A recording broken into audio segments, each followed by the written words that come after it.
العالمين والعاقبة للمتقين والصلاة والسلام على سيد الأنبياء والمرسلين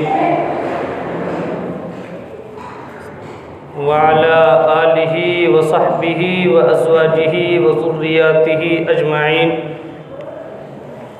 أما بعد فقد قال الله تبارك وتعالى في كلامه الحميد أعوذ بالله من الشيطان الرجيم بسم الله الرحمن الرحيم قل يا عبادي الذين أسرفوا على أنفسهم لا تقنطوا من رحمة الله إن الله يغفر الذنوب جميعا إنه هو الغفور الرحيم صدق الله العظيم وصدق رسوله النبي الكريم ونحن على ذلك لمن الشاهدين والشاكرين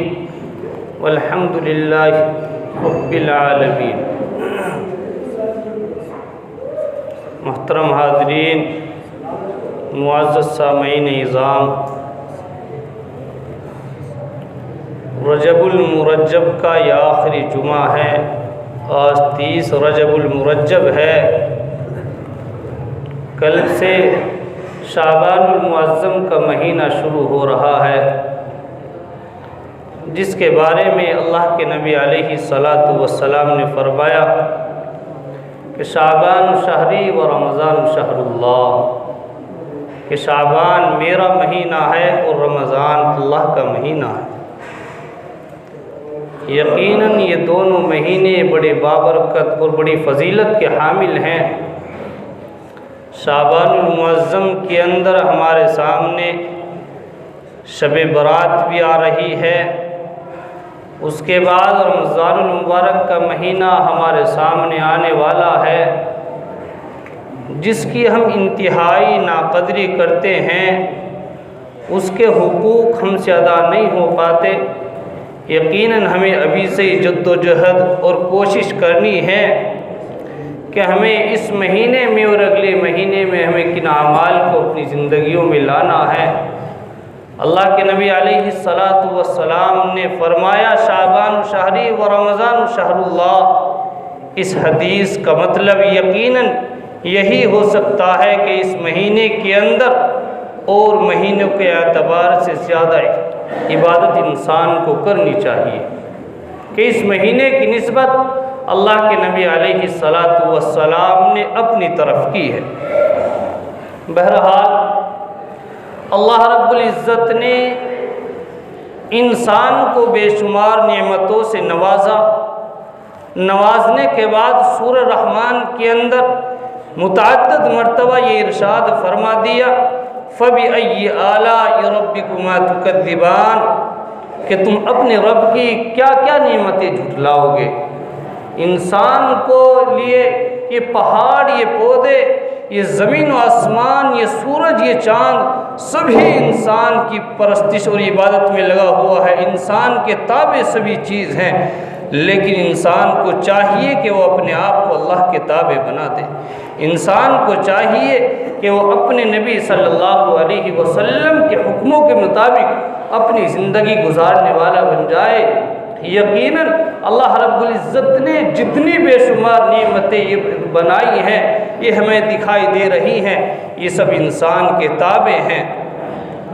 اللہ رب العزت نے، میں نے ابھی آپ حضرات کے سامنے خطبے کے اندر قرآن کریم کی آیت کریمہ پڑھی، اس کے اندر باری تعالیٰ نے ارشاد فرما دیا۔ اس آیت کریمہ کے اندر اللہ رب العزت نے ایک عظیم الشان وضاحتی اعلان فرمایا اور اپنے نبی کو مخاطب کر کے خطاب کر کے فرمایا، اے نبی آپ میرے ان بندوں سے فرما دیجئے جنہوں نے اپنے نفس پر زیادتیاں کی ہیں، یعنی چھوٹے بڑے گناہ کیے ہیں، دنیا کے اندر میری نافرمانیاں کی ہیں، اپنی منچاہی زندگی انہوں نے گزاری ہیں، لیکن ابھی ان کے پاس وقت ہے، وہ توبہ کر سکتے ہیں، اللہ کی فرما برداری کر سکتے ہیں، نبی کے حکم پر چل سکتے ہیں۔ تو اللہ کے نبی اللہ رب العزت نے اپنے نبی کو مخاطب کر کے فرمایا کہ جنہوں نے چھوٹے بڑے گناہ کیے ہیں کہ وہ اللہ کی رحمت سے نا امید نہ ہو۔ ان رحمتی وسعت کل شیء، بے شک اللہ کی رحمت تو بہت وسیع ہے۔ اللہ رب العزت تمام گناہوں کو معاف فرما دیتا ہے۔ اللہ رب العزت خود ارشاد فرماتے ہیں ان رحمتی وسعت کل شیء، کہ بے شک میری رحمت تو ہر چیز کو گھیرے ہوئے ہے، ہر چیز کو اپنے اندر سمو لیتی ہے۔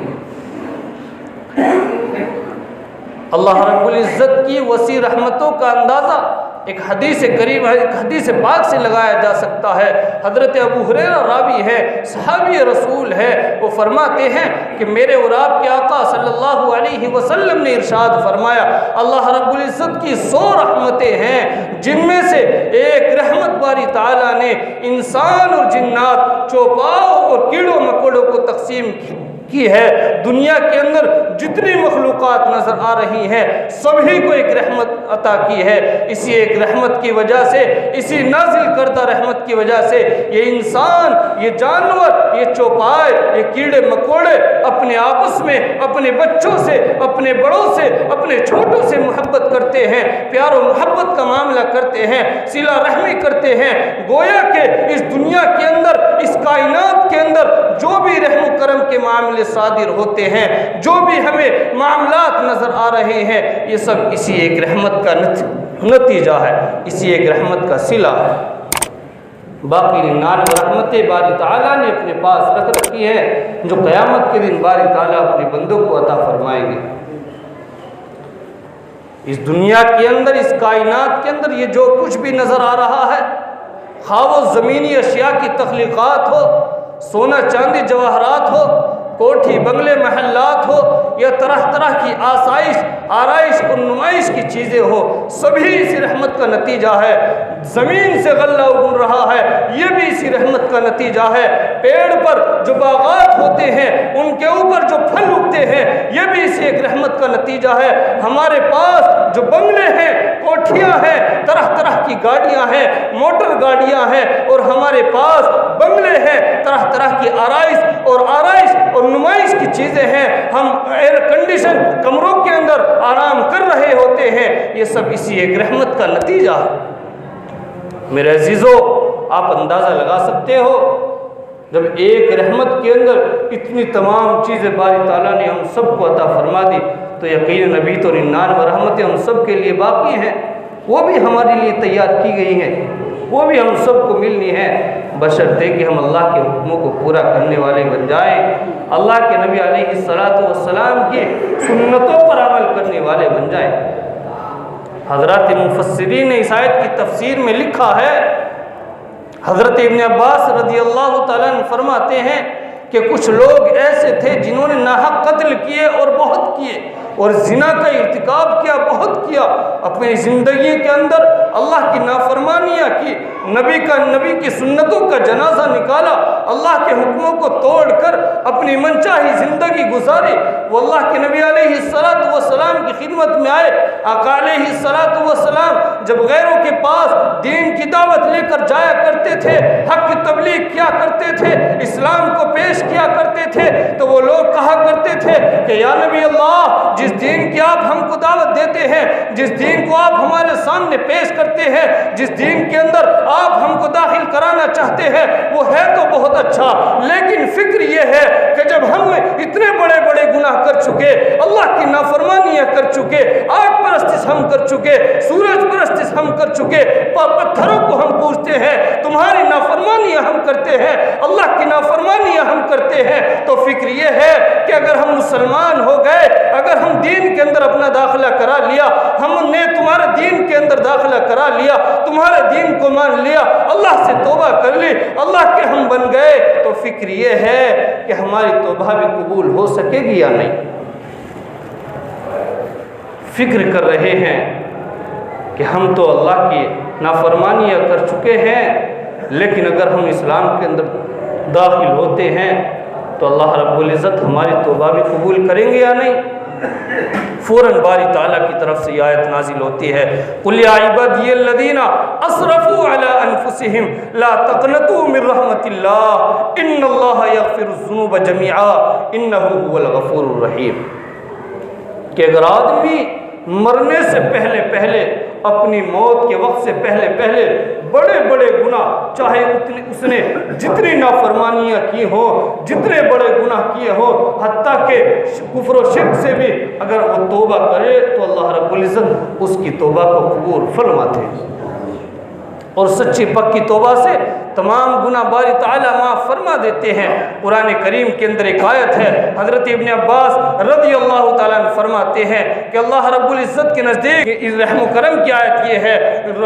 عفو درگزر کی آیت یہ ہے، اس سے زیادہ رجا و امید کی آیت یہ ہے، یہ کوئی نہیں ہے۔ اللہ رب العزت نے ارشاد فرمایا، ان ربک لذو مغفرۃ للناس علی ظلمہم، کہ اللہ رب العزت لوگوں کو ان کے گناہوں کے باوجود بخش دیتے ہیں۔ میرے بھائیوں، جب انسان عزم مصمم کے ساتھ، پختہ ارادے کے ساتھ اللہ رب العزت سے توبہ کرتا ہے،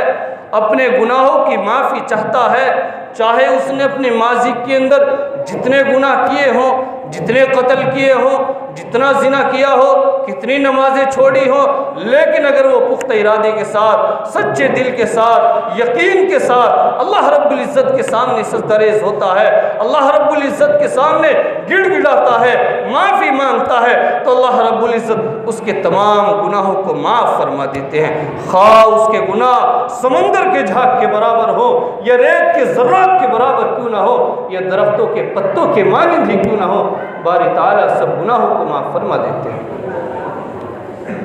البتہ اس کے کچھ شرائط ہیں، توبہ اور معافی کے کچھ شرائط ہیں کہ بندہ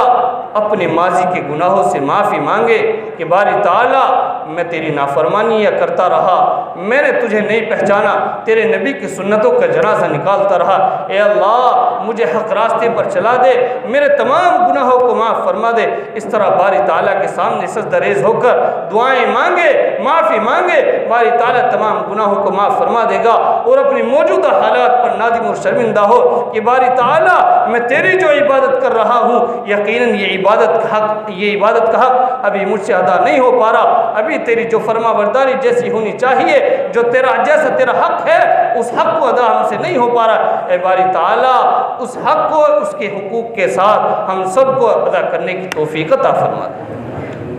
اس طریقے سے دعا مانگے اور مستقبل کے لیے باری تعالیٰ سے امید اور تمنا رکھے کہ باری تعالیٰ تمام گناہوں کو معاف فرما دیں گے، پھر اللہ تعالیٰ بندے کو رحمت واسعہ اور بخشش تامہ کے اندر ڈھانپ لے گا۔ اللہ رب العزت کی رحمت واسعہ اور بخشش تامہ کا اندازہ حضرت ابو سعید خدری رضی اللہ تعالیٰ عنہ کی حدیث سے لگایا جا سکتا ہے، صحابی رسول ہے، فرماتے ہیں اللہ کے نبی علیہ السلام نے فرمایا کہ بنی اسرائیل میں ایک شخص تھا جو 99 آدمیوں کا قتل کر چکا تھا، لیکن اب اس کے دل کے اندر ایمان بھر آیا اور اس نے چاہا کہ میں مسلمان ہو جاؤں، ایمان قبول کر لوں، توبہ اللہ سے مانگ لوں، اپنے گناہوں کی بخشش چاہ لوں۔ وہ توبہ کی غرض سے ایک تارک الدنیا درویش کے پاس گیا، ایک بوڑھے آدمی کے پاس گیا، اور اس نے اپنی توبہ کے متعلق مسئلہ دریافت کیا، مسئلہ پوچھا کہ میں اتنا آدمیوں کا قتل کر چکا ہوں، اب میں مسلمان ہونا چاہتا ہوں، اسلام کے اندر اپنا داخلہ کرانا چاہتا ہوں، لیکن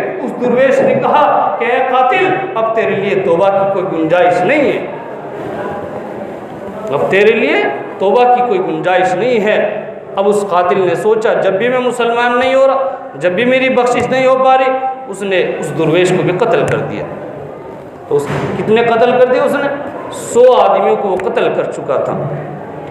لیکن اس کے دل کے اندر اب بھی ایمان لانے کی تمنا ہے، اب بھی وہ مسلمان ہونا چاہتا ہے، اب لوگوں سے پوچھ رہا ہے، لوگوں کے سامنے اپنی آرزو اور تمنا کو رکھ رہا ہے، لوگوں کے سامنے اپنی بات کو رکھ رہا ہے اور کہہ رہا ہے کہ اب میں کس سے مسئلہ پوچھوں، کس سے اپنی توبہ کے متعلق مسئلہ دریافت کروں۔ لوگوں نے کہا کہ فلاں بستی کے اندر، فلاں علاقے کے اندر ایک بڑے عالم صاحب رہتے ہیں، ایک بڑے مفتی صاحب رہتے ہیں، ان کے پاس جاؤ، وہاں اپنی توبہ کے متعلق مسئلہ دریافت کرو، وہ ان کے سامنے اپنی بات رکھنا، وہ ضرور تمہیں کوئی نہ کوئی راستہ بتائیں گے۔ چنانچہ اس قاتل نے اپنا رخ اس عالم کی بستی کی طرف کر لیا، وہ جا رہا ہے لیکن اس کو موت راستے میں آ پہنچی۔ حضرت اسرائیل علیہ السلام نے اس کو راستے میں ہی لپک لیا، کیونکہ اس کی موت کا وقت تھا، راستے میں ہی اس کو کھینچ لیا، اس کو موت آ پہنچی، لیکن اس نے مرتے مرتے اپنا سینہ عالم کی بستی کی طرف بڑھا دیا اور مر گیا۔ اب رحمت، اس کے